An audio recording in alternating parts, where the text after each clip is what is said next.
Hello दोस्तों, कैसे हैं आप। मैं स्वागत करती हूं आपका अपने YouTube चैनल भाषा अध्ययन पर। आज हम करने वाले हैं एक और कहानी, तीसरी कसम। तो चलिए शुरू करते हैं आज की कहानी। आज की कहानी के सारे महत्वपूर्ण पॉइंट्स हम करने वाले हैं। किस जगह का वर्णन हुआ है, कौन से इसके पात्र हैं, कौन कौन सी प्रमुख पंक्तियाँ हैं, ठीक है।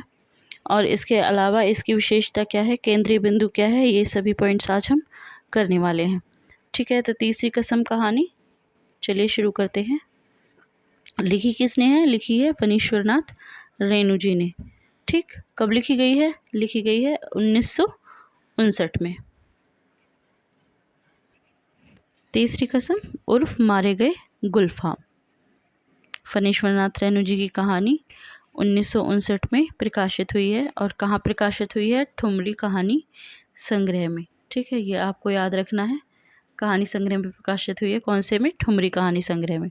इसके अलावा और कौन कौन सी कहानियां हैं जो इसमें है संग्रह में, तो है रसिक प्रिया, तीर्थोदक, ठेस, नित्य लीला, पंचलाइट, सिर पंचमी का शगुन, मारे गए गुलफाम उर्फ तीसरी कसम, लालपान की बेगम। लालपान की बेगम भी हमारे सिलेबस में लगी हुई है, ठीक है। और इसके अलावा 3 बिंदियाँ। तो ये कुछ कहानियाँ हैं, 9 कहानियाँ जो हैं ठुमरी संग्रह में लगी हुई हैं, ठीक है। चलिए आगे चलते हैं। अगर इसकी बात करें, केंद्रीय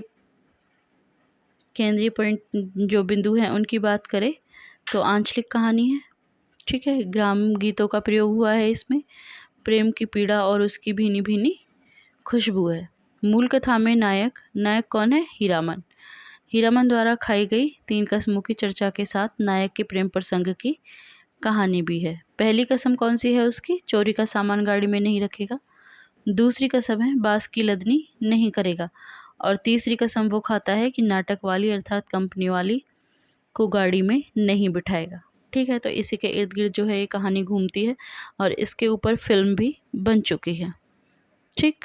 तो चलिए शुरू करते हैं। हीरामन और हीराबाई के बैलगाड़ी सफ़र के माध्यम से लेखक ने लोक संस्कृति, उसमें निहित रस और मर्यादित निश्चल प्रेम को व्यक्त करने वाली ये कहानी है, ठीक है। तो ये बहुत ही महत्वपूर्ण है, कहानी का केंद्रीय बिंदु, या आप कह सकते हो कि जो कहानी है उसमें क्या बताने की कोशिश की गई है। तो कहानी में हीरामन और हीराबाई के बैलगाड़ी के सफ़र के माध्यम से लेखक क्या बताता है, लोक संस्कृति, उसमें निहित रस और मर्यादित निश्चल प्रेम को व्यक्त करता है, ठीक है। मोस्ट इम्पोर्टेंट है ये केंद्रीय भाव, आप एक तरह से कह सकते हैं, ठीक है। अब बात करते हैं पात्रों की। तो मुख्य पात्र कौन है, मुख्य पात्र है हीरामन और हीराबाई। हीरामन कौन है, हीरामन खादी देहाती पात्र, ठीक है। 40 साल का हट्टा कट्टा काला कलूटा देहाती नौजवान है जिसे अपनी गाड़ी और बैलों के सिवाय दुनिया के किसी अन्य काम में कोई दिलचस्पी नहीं है, और जो इस कहानी में 3 काम ना करने की कसम भी खाता है, ठीक है। दूसरा पात्र कौन है, हीराबाई, जो कि कंपनी की औरत है। मेलों में नौटंकी में अभिनय और नृत्य का काम करती है और हीरामन को अपना उस्ताद मानती है। तो ये ही मुख्य पात्र है। इसके अलावा बात करें गौण पात्र की, तो गौण पात्र कौन कौन से हैं उनके भी नाम देख लेते हैं। तो पहला है लाल मोहर, धुन्नीराम और पलटदास। ये तीनों ही कौन है, तीनों ही गाड़ीवान हैं, ठीक। हीरामन के दोस्त कह सकते हैं आप। उसके अलावा लहसनवा, जो कि लाल मोहर का नौकर और गाड़ीवान है। इसके अलावा नेपाली, दरबान, मुनीम, दरोगा और काले कोट वाला आदि का भी जिक्र हुआ है, जो कहानी को आगे बढ़ाने में हमारी मदद करते हैं, ठीक। आगे देखिए, अब आता है वो जो कहानी में स्थानों का नाम प्रयुक्त हुआ है, जो कि अब पूछे जा रहे हैं और बहुत ही ज़्यादा महत्वपूर्ण है परीक्षा की दृष्टि से। तो कौन कौन से स्थानों का प्रयोग हुआ है, विराटनगर, फारबिसगंज तो पहले भी आ चुका है मिलान वाले में, खरेहिया शहर, चंपानगर, भगदड़, सिंधिया गांव, कानपुर कहाँ है, हीराबाई का जहाँ पे घर है, तेगंछिया, महावीर स्वामी, छत्तापुर 25, मदनपुर, बिसनपुर, हरिपुर, नननपुर, मीना बाजार, बनेली, मेला, दो नौटंकी कंपनी। कौन सी दो जो नौटंकी कंपनी है? रौती कंपनी और मथुरा मोहन कंपनी। तो आपको इन कंपनियों के नाम याद रखने हैं, बहुत इम्पोर्टेंट है। इसके अलावा सभी जो है स्थानों के नाम भी आपको याद होने चाहिए कि कौन सी कहानी में किस स्थान का प्रयोग हुआ है, ठीक है, किस स्थान का नाम आया है या फिर किस स्थान का वर्णन किया गया है। चलिए आगे चलते हैं, बात करते हैं इसके विशेष की। फणीश्वर नाथ रेणु ने यही कहानी के दौर में प्रेमचंद के गांव और उसमें बसी दुनिया को अपनी कहानियों में जिंदा रखा है। समाज के सामान्य पात्रों को अपनी कहानी का नायक या मुख्य किरदार बनाया है। उदाहरण थे गाड़ीवान, काला कलूटा, हीरामन। आगे देखिए, कहानी में 3 काम ना करने की कसम खाता है। चोरी का सामान, बांस की लदनी और कंपनी की औरत। हीरामन का सहज और सरल व्यक्तित्व, मसलन भाई के प्रति सम्मान और भौजाई का डर, जो इसमें दिखाया गया है, ठीक है। आगे देखिए, रेणु ने लोक जीवन की समृद्धि को दिखाया है। उसमें त्याग, गीत और परिवेश के सुंदर ढंग से सजाया है। हीरामन का संसार लगा और देखा से बना हुआ है। हीराबाई का संसार परखा हुआ है, ठीक है, तो ये इम्पोर्टेंट है। हीरामन का संसार कैसा है? लगा और देखा। और हीराबाई का संसार कैसा है? परखा हुआ, ठीक है। चलिए आगे चलते हैं। कहानी में एक जगह जगन्नाथ धाम का नाम का भी उल्लेख हुआ है, ठीक है। इस कहानी पर तीसरी कसम फिल्म भी बन चुकी है, जिसके संवाद लेखन का कार्य स्वयं रेणु जी ने किया था, ठीक। आगे देखिए, कहानी की मूल संवेदना प्रेम है, ठीक है। तो अगर आपसे पूछा जाए जो ये तीसरी कसम है, इसकी मूल संवेदना क्या है, तो प्रेम है। यह एक अधूरी प्रेम कहानी बनकर रह जाती है। तत्कालीन समय में मनोरंजन के साधन नौटंकी का वास्तविक चित्रण हुआ है, ठीक है। तो उस जमाने में जो था नौटंकी ही थी जो कि मनोरंजन का साधन था, उसका वर्णन किया गया है। अब देख लेते हैं कुछ महत्वपूर्ण पंक्तियाँ जो कि कहानी के परीक्षा की दृष्टि से बहुत ही ज़्यादा उपयोगी है, ठीक। हीरामन समझ गया, इस बार निस्तार नहीं, जेल। हीरामन को जेल का डर नहीं, लेकिन उसके बैल न जाने कितने दिनों तक बिना चारा पानी के सरकारी फाटक में पड़े रहेंगे, भूखे प्यासे, फिर नीलाम हो जाएंगे। भैया और भौजी को वह मुंह नहीं दिखा सकेगा कभी। नीलाम की बोली उसके कानों के पास गूंज गई। 1 2 3। दरोगा और मुनीम में बात पट नहीं रही थी शायद, ठीक है। तो ये हीरामन के बारे में बातें हो रही है। ये वाक्य किसने कहा है? पंक्तियाँ किसने कही है? हीरामन ने। 2 कस्में खाई हैं उसने, एक चोर बाजारी का माल नहीं ला देगा और दूसरी बांस की लदी हुई गाड़ी। गाड़ी से 4 हाथ आगे बांस का अगुआ निकला रहता है और पीछे की ओर 4 हाथ पिछुआ। काबू के बाहर रहती है गाड़ी हमेशा, सो बेकाबू वाली लदनी और खरैया, ठीक। तो ये किसके विषय में कहा जाए? हीरामन के विषय में कहा जा रहा है कि वो किस तरह से 2 कस्में खाता है कि वो क्या क्या नहीं करेगा। एक चोर बाजारी का सामान नहीं ला देगा और दूसरे बांस की लदनी। चलिए आगे चलते हैं। बाग गाड़ी की गाड़वानी की है, बाग गाड़ी की गाड़ीवानी की है हीरामन ने। कभी ऐसी गुदगुदी नहीं लगी पीठ में, आज रह रहकर उसकी गाड़ी में चंपा के फूल महक उठते हैं। पीठ में गुदगुदी लगने पर वह अगोछे से पीठ झाड़ लेता है, ठीक है। तो ये पंक्तियाँ किसके विषय में कही जा रही है? हीरामन के विषय में कही जा रही है। जब हीराबाई उसकी गाड़ी में बैठी होती है तो वो सोच रहा होता है कि जब मैंने बाग गाड़ी की गाड़वानी भी की है, लेकिन ऐसी गुदगुदी उसकी पीठ में तब भी नहीं लगी जैसी उसकी आज लग रही है। आज उसको गाड़ी में चंपा के फूल जो है महक रहे हैं और बार बार उसकी पीठ गुदगुदी होने लगती है, जिसे वो अंगीठे से साफ करता है, ठीक है। आगे देखिए, औरत है या चंपा का फूल जब से गाड़ी में महक रही है।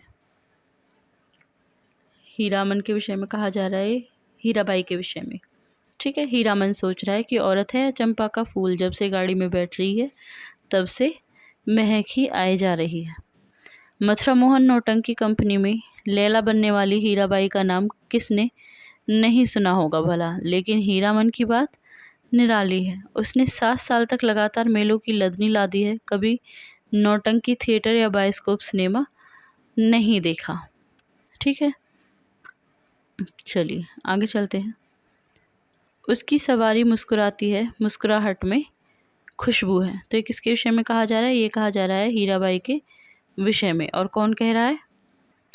वो लेखक कह रहा है। ठीक है, तब तो मीता कहूँगी, भैया नहीं, मेरा नाम भी हीरा है। तो ये हीराबाई कह रही है हीरामन से, जब उसको पता चलता है कि गाड़ीवान का नाम हीरामन है। ठीक है, आगे चलते हैं। उसकी गाड़ी में फिर चंपा का फूल खिला, उस फूल में एक परी बैठी है, जे भगवती। हीराबाई के विषय में कही जा रही है ये सारी बातें। हीराबाई की आप कह सकते हो सुंदरता का वर्णन किया जा रहा है इसमें। ठीक, हीराबाई ने परख लिया हीरामन सचमुच हीरा है। हीरामन की भी शादी हुई थी बचपन में ही, गोने के पहले ही दुल्हन मर गई। हीरामन को अपनी दुल्हन का चेहरा याद नहीं। दूसरी शादी न करने के अनेक कारण हैं। भाभी की जिद, कुमारी लड़की से ही हीरामन की शादी करवाएगी। कुमारी का मतलब हुआ 5-7 साल की लड़की। तो देखिए इस तरह से इसमें जो है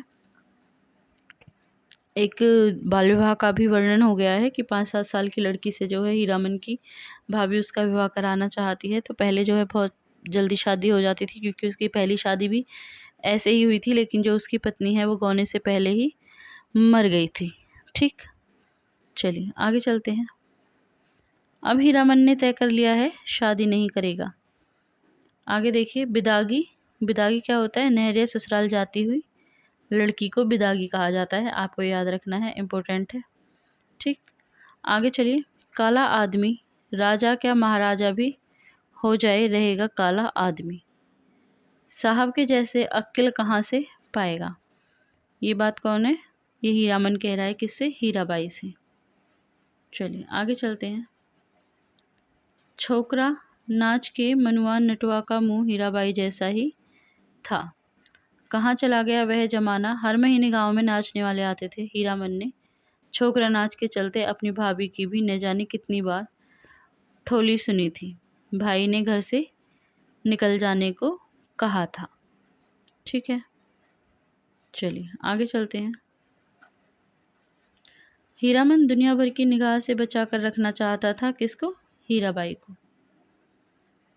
सड़क तगेछिया गांव के बीच से निकलती है। गांव के बच्चों ने पर्दे वाली गाड़ी देखी और तालियां बजा बजा कर रटी हुई पंक्तियां दोहराने लगे। कौन सी पंक्तियां थी? दुल्हनिया लाल लाली डोलिया। हीरामन हंसा। कितने दिनों का हौसला पूरा हुआ है हीरामन का। ऐसे कितने सपने देखे हैं उसने। वह अपनी दुल्हन को लेकर लौट रहा है। हर गांव के बच्चे तालियां बजाकर गा रहे हैं। हर आंगन से झांक कर देख रही हैं औरतें, और जो मर्द लोग हैं वो पूछते हैं कहाँ जाएगी उसकी दुल्हन। डोली का पर्दा थोड़ा सरकाकर देखती है, और भी न जाने कितने सपने। ठीक है, आगे देखिए। इस मुल्क के लोगों की यही आदत बुरी है, राह चलते एक सौ जिरह करेंगे। अरे भाई तुमको जाना है जाओ, देहाती बुच्च सब।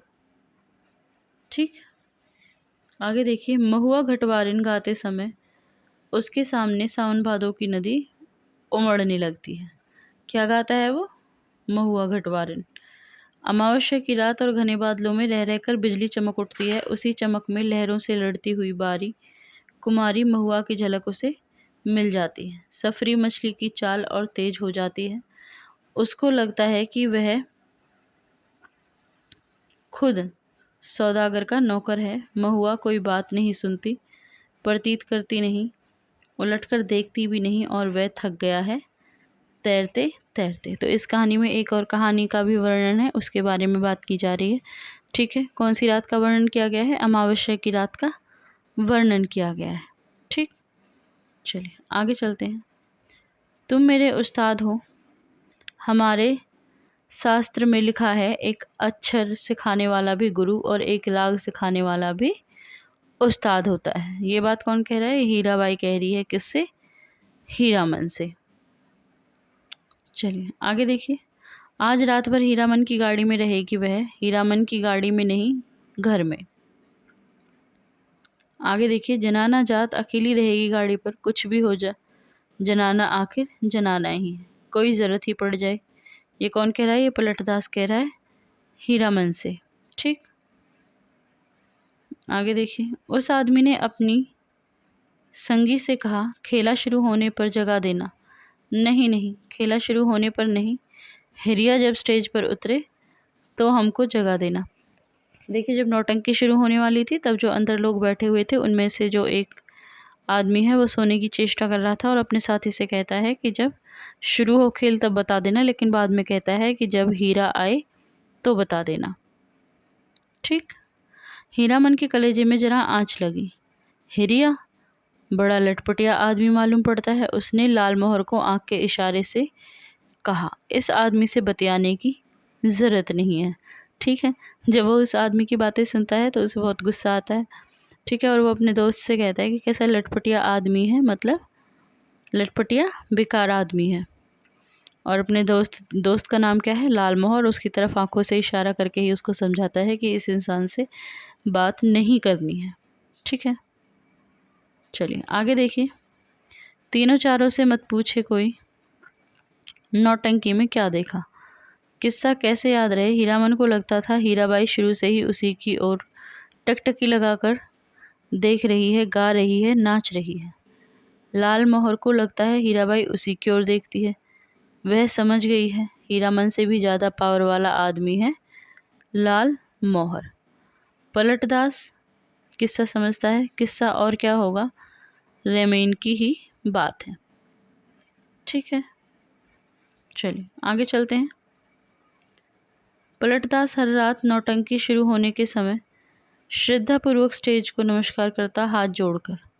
लालमोहर एक दिन अपनी कचराही बोली सुनाने गया था हीराबाई को। हीराबाई ने पहचाना ही नहीं। तब उसका दिल छोटा हो गया। उसका नौकर लहसनवा उसके हाथ से निकल गया है, नौटंकी कंपनी में भर्ती हो गया है। जोकर से उसकी दोस्ती हो गई है। दिन भर पानी भरता है, कपड़े धोता है, कहता है गांव में क्या है जो जाएंगे। लालमोहर उदास रहता है। धुन्नीराम भी घर चला गया है बीमार होकर। ठीक है, आगे देखिए। तेरी बाकी अदा पर मैं खुद हूँ फिदा, तेरी चाहत को दिलबर बयां क्या करूँ। यही ख्वाहिश है कि ईठ तू मुझको देखा करे और दिलो जान में तुमको देखा करूँ। ठीक है, ये पंक्तियाँ वेरी वेरी वेरी इम्पोर्टेंट है, क्योंकि इस तरह की पंक्तियाँ अब प्रश्न बनकर जो है हमारे सामने आ जाती हैं। ठीक है, इसको पूछ लिया जाएगा कि यह कौन सी कहानी में या फिर कौन सी आप कह सकते हो कौन सी कहानी में ही है आई हैं। ठीक है, आगे देखिए। उस्ताद जनाना मुसाफिर खाने के फाटक के पास हीराबाई ओढ़नी से मुंह ढककर खड़ी थी। थैली बढ़ाती हुई बोली, लो। हे भगवान, भेंट हो गई, चलो। मैं तो उम्मीद खो चुकी थी तुमसे, अब भेंट नहीं हो सकेगी, मैं जा रही हूँ गुरुजी। ठीक है, तो ये कौन कह रहा है? ये हीराबाई कह रही है। किससे? हीरामन से। जब वो नौटंकी कंपनी छोड़ के जाती है तो उससे पहले वो हीरामन से मिलती है। कहाँ पे? रेलवे स्टेशन पर। ठीक है, ये भी याद रखना है, कहाँ पर मिलती है? रेलवे स्टेशन पर। हीराबाई ने हीरामन के कंधे पर हाथ रखा, इस बार दाहिने कंधे पर। फिर अपनी थैली से रुपये निकालते हुए बोली, एक गरम चादर खरीद लेना। हीरामन की बोली फूटी, इतनी देर के बाद इस हरदम रुपया पैसा रखिए, रुपया क्या करेंगे? चादर। ठीक, हीराबाई का हाथ रुक गया। उसने हीरामन के चेहरे को गौर से देखा, फिर बोली, तुम्हारा जी बहुत छोटा हो गया है। क्यों मीता? महुआ घटवारिन को सौदागर ने खरीद जो लिया है गुरुजी। ठीक है, आगे चलते हैं। गला भर आया हीराबाई का। बक्सा ढोने वाले ने बाहर से आवाज़ दी, गाड़ी आ गई। हीरामन कमरे से बाहर निकल आया। बक्सा ढोने वाले ने नौटंकी को जोकर जैसा मुंह बनाकर कहा। बक्सा ढोने वाले ने नौटंकी के जोकर के जैसा मुंह बनाकर कहा, लाट फार्म से बाहर भागो, बिना टिकट के पकड़ेगा तो 3 महीने की हवा। हीरामन चुपचाप फाटक से बाहर जाकर खड़ा हो गया। स्टेशन की बात, रेलवे का राज, नहीं तो इस बक्सा ढोने वाले का मुंह सीधा कर देता हीरामन। ठीक है, चलिए, ये हीरामन सोच रहा है कि मैं अगर जो है ये स्टेशन की बात है, वरना मैं इस बक्से वाले का मुंह अभी सीधा कर देता, क्योंकि वो उससे कहता है कि यहाँ से चले जाओ वरना तुम्हें 2-3 महीने की जेल हो जाएगी। हीराबाई ठीक सामने वाली कोठरी में चढ़ी। इस इतना टान गाड़ी में बैठकर भी हीरामन की ओर ही देख रही थी टुकुर टुकुर। लाल मोहर को देखकर जी जल उठता है, हमेशा पीछे पीछे, हरदम हिस्सादारी सूझती है। गाड़ी ने सीटी दी। हीरामन को लगा उसके अंदर से कोई आवाज़ निकलकर सीटी के साथ ऊपर की ओर चली गई। कौस, छी, छक। गाड़ी हिली। हीरामन ने अपने दाहिने पैर के अंगूठे को बाएं पैर की एड़ी से कुचल लिया। ये भी आ सकता है, हीरामन ने दाहिने पैर के अंगूठे को बाएं पैर की एड़ी से कुचल लिया। कलेजे की धड़कन ठीक हो गई। हीराबाई हाथ की बैंगनी साफी से चेहरा पोंछती है। साफी हिलाकर इशारा करती है, अब जाओ। आखिरी डब्बा गुजर गया। प्लेटफॉर्म खाली, सब खाली, खोखले मालगाड़ी के डब्बे। दुनिया ही खाली हो गई, मानो हीरामन अपनी गाड़ी के पास लौट आया। ठीक है, इसके बाद जो है वो तीसरी कसम खाता है कि वो अपनी गाड़ी में नौटंकी की औरत को भी नहीं बिठाएगा। ठीक है, तो यहाँ पे कहानी ख़त्म हो जाती है। आई होप आपको कहानी पसंद आई होगी, वीडियो अच्छी लगी होगी। और अगर आपको वीडियो अच्छी लगी है तो वीडियो को लाइक और चैनल को सब्सक्राइब ज़रूर कर लीजिएगा। ठीक है, तो चलिए एक बार फिर से इसके मेन पॉइंट्स डिस्कस कर लेते हैं। तो सबसे पहले है तीसरी कसम उर्फ मारे गए गुलफाम किसने लिखी है? तो इसको लिखा है फणीश्वरनाथ रेणु जी ने। कब लिखी गई है? 1959 में। कहाँ पे लिखी गई है? वातायन ठुमरी, वातायनी माफ़ कीजिएगा, ठुमरी कहानी संग्रह में लिखी गई है। उसके अलावा जो है 9 और कहानी, कुल कितनी कहानियाँ हैं उसमें? 9। कौन कौन सी? रसप्रिया, तीर्थ उदक, ठेस, नित्य लीला, पंचलाइट, मिस पंचमी का शगुन, मारे गए गुलफाम उर्फ तीसरी कसम, लाल पान की बेगम और 3 बिंदिया। ठीक है, ये कहानियाँ इसमें संकलित है किसमें? ठुमरी कहानी संग्रह में। अगर बात की जाए इसके केंद्रीय बिंदु की, तो इसमें क्या दिखाया गया है? एक तो इसमें आंचलिक जो है प्रवेश का वर्णन किया गया है। दूसरे प्रेम की पीड़ा और उसकी भीनी खुशबू का इसमें वर्णन है। ठीक है, मूल कथा का नायक जो हीरामन है, उसके द्वारा जो 3 कस्में खाई गई हैं उसका इस कहानी में वर्णन है, और उसी की जो है कहानी आगे बढ़ती है। ठीक, और इसके ऊपर जो है एक फिल्म भी बन चुकी है तीसरी कहानी के ऊपर। इसमें नौटंकी वाली जो औरत है उसको गाड़ी में जो है हीरामन लेके जाता है, और अंत में वो तीसरी कसम क्या खाता है कि वो आगे से नाटक कंपनी की औरत को अपनी गाड़ी में नहीं बिठाएगा। उसके अलावा उसकी 2 कस्में कौन थी आपको ये भी याद रखना है। पहली कसम थी उसकी कि वो अपनी गाड़ी में चोरी का सामान नहीं ला देगा, और दूसरी कसम थी उसकी कि वो बांस की लदनी नहीं ला देगा। ठीक है, और लास्ट में वो तीसरी कसम खाता है कि वो नौटंकी की औरत को भी अपनी गाड़ी में आगे से नहीं बैठाएगा। अब बात करें अगर पात्र की, तो इसमें 2 ही पात्र हैं, हीरामन और हीराबाई। ठीक है, सारी कहानी इनके इर्द गिर्द घूमती है। इसके अलावा कुछ और पात्र भी हैं जिन्हें हम कौन पात्र कह सकते हैं, जैसे लाल मोहर, धुन्नीराम, पलटदास। ये कौन है? ये तीनों ही गाड़ीवान हैं। ठीक है, लहसनवा, नेपाली दरबान, मुनीम, दरोगा, काले कोट वाला आदमी, ये सारे मतलब कहानी को आगे बढ़ाने का काम करते हैं। कहानी इनके माध्यम से भी जो है विकसित होती है।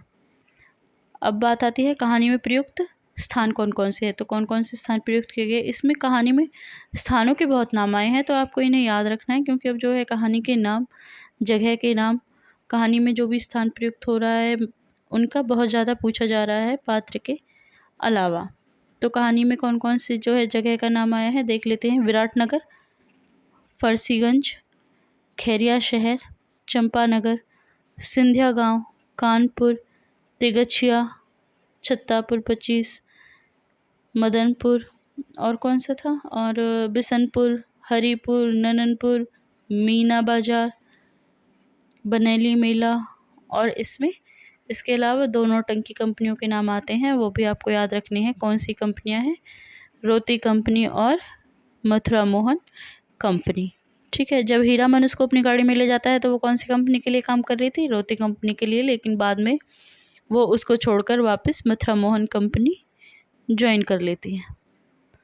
ठीक है, तो ये थी आज की कहानी।